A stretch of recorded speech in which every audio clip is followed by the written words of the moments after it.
Good morning children, कसे आहात आपण? हे आहे easy learning class star 1 Naseem Fatema Shaikh. आज मी आपल्यासाठी आणले आहे धडा क्रमांक 16 हिरकणी आणि पेज क्रमांक 60. तर बाळांनो, आज आपण या हिरकणीची गोष्ट पाहूया, वाचूया आणि शिकूया. चला माझ्या मागे तुम्ही पण म्हणा आणि वाचा.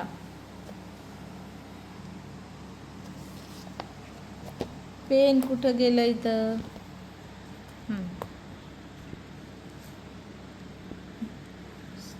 धडा क्रमांक 16 हिरकणी. गोष्ट आहे छत्रपती शिवाजी महाराजांच्या काळातील रायगडावर घडलेली. रायगड किल्ला आहे. तो दिवस होता कोजागरी पौर्णिमेचा. रायगडावर मोठा समारंभ होता. गवळी दूध घेऊन गडावर चालले होते. काही गवळणीही गडावर निघाल्या होत्या. गडाखाली एक छोटे गाव होते. त्या गावात हिरा नावाची एक गवळण राहत होती. तिलाही आज दूध घेऊन गडावर जायचे होते. धारा काढल्या होत्या. चरव्या दुधाने भरून ठेवल्या होत्या. पण बाळ झोपल्याशिवाय तिला बाहेर पडता येत नव्हते. तेवढ्यात एक गवळण तिथे आली. ती हिराला म्हणाली, "अगं, झालं की नाही तुझं? चल ना." हिरा म्हणाली, "तू हो पुढे. अजून माझं तान्ह झोपायचं आहे. त्याला झोपवते आणि मग मी निघते." हिराला बोलवायला आलेली गवळण पुढे निघून गेली. हिराने बाळाला पाळण्यात घातले. बराच वेळ ती झोके देत उभी राहिली.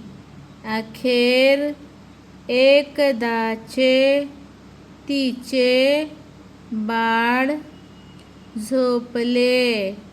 मग दुधाने भरलेल्या चरव्या घेऊन हिरा घराबाहेर पडली.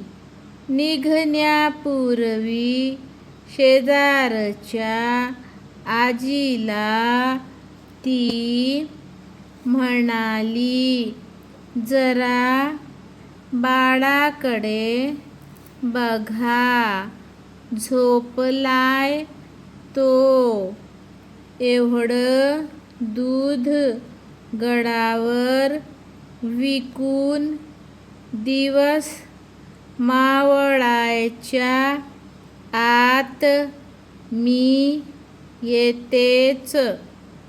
निघायला आधीच उशीर झाला होता. झपाझप पावले टाकत ती गड चढू लागली.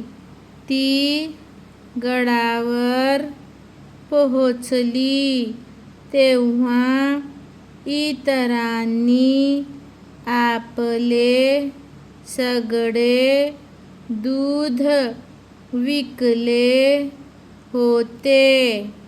विकत घेणारेही कोणी दिसत नव्हते.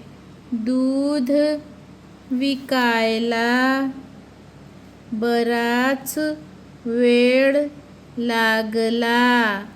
दिवस केव्हा मावळला हे तिच्या लक्षातही आले नाही. दिवस मावळलेला पाहून तिच्या मनात आले, गडाचे दरवाजे बंद तर झाले नसतील. दरवाजे बंद झाले तर घरी कसे जाता येईल? मी घरी गेले नाही तर घरातल्या बाळाची काळजी कोण घेईल?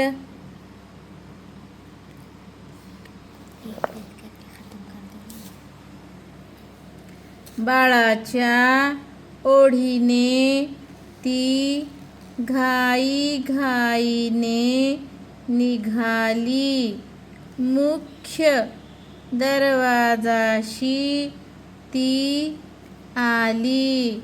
गडाचा दरवाजा बंद झाला होता. लगेच ती चौकीदाराकडे गेली. त्याला कळवळून म्हणाली, बाबा, मी हात जोडते, दरवाजा उघडा. मला घरी जाऊ द्या. माझं बाळ घरी एकटंच आहे. चौकीदार म्हणाला, मला दरवाजा उघडता येणार नाही. गडावरचे दरवाजे दिवस मावळायला बंद होतात आणि ते दिवस उगवायला उघडतात. महाराजांचा तसा हुकूमच आहे. हिराने त्याची पुन्हा पुन्हा विनवणी केली, पण त्याचा काही उपयोग झाला नाही. काय करावे ते तिला कळेनासे झाले. कोठून खाली उतरता येईल का याचा विचार करत ती इकडे तिकडे पाहू लागली. वाट शोधण्यासाठी ती गडावर फिरू लागली. या बुरुजाकडे जा. त्या बुरुजाकडे जा. अशी ती पुष्कळ फिरली. वाट काही दिसेना. तिच्या डोळ्यासमोर तिला तिचे बाळ दिसू लागले. मग मात्र तिला राहावेना. ती निघाली. काहीही करून गड उतरायचाच असे तिने ठरवले. एका कड्याजवळ ती आली.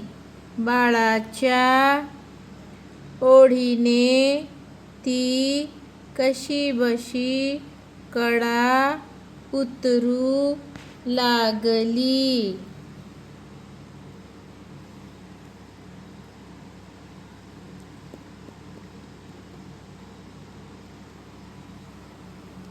मध्येच तिचा पाय घसरत होता. ती पडत होती, पण उठून पुन्हा गड उतरत होती.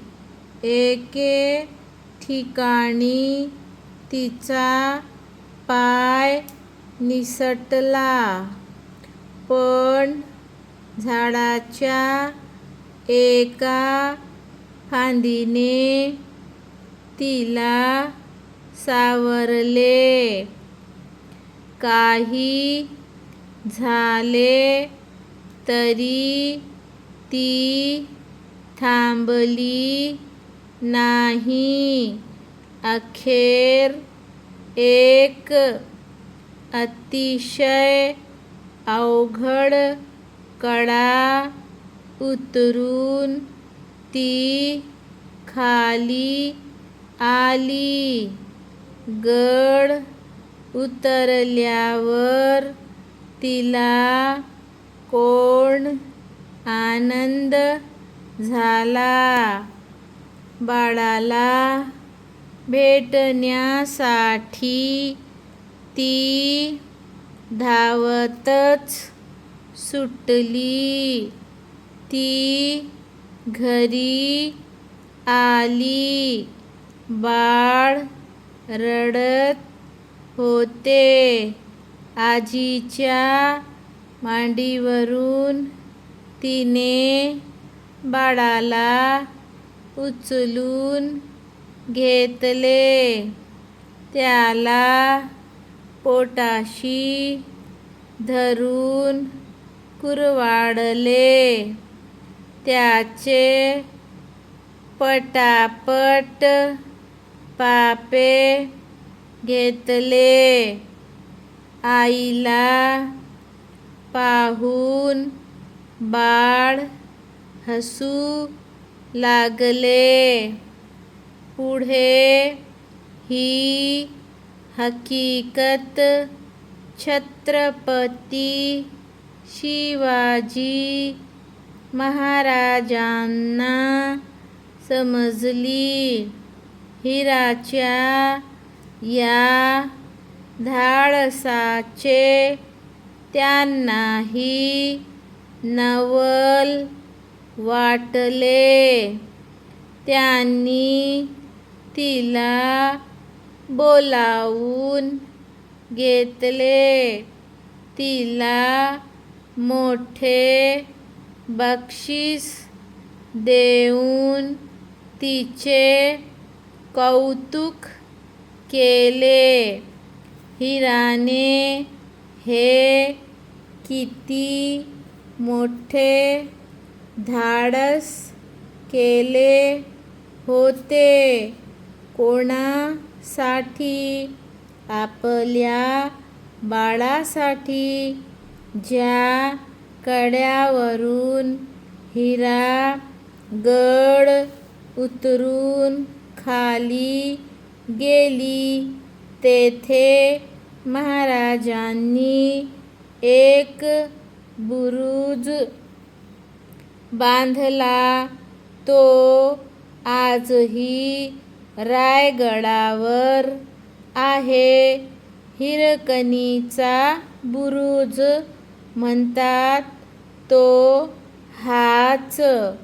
तर मुलांनो, अशा प्रकारे हिरकणीच्या नावावर हिरकणीचा बुरुज छत्रपती शिवाजी महाराजांनी रायगडावर बांधला. ही आहे हिरकणी.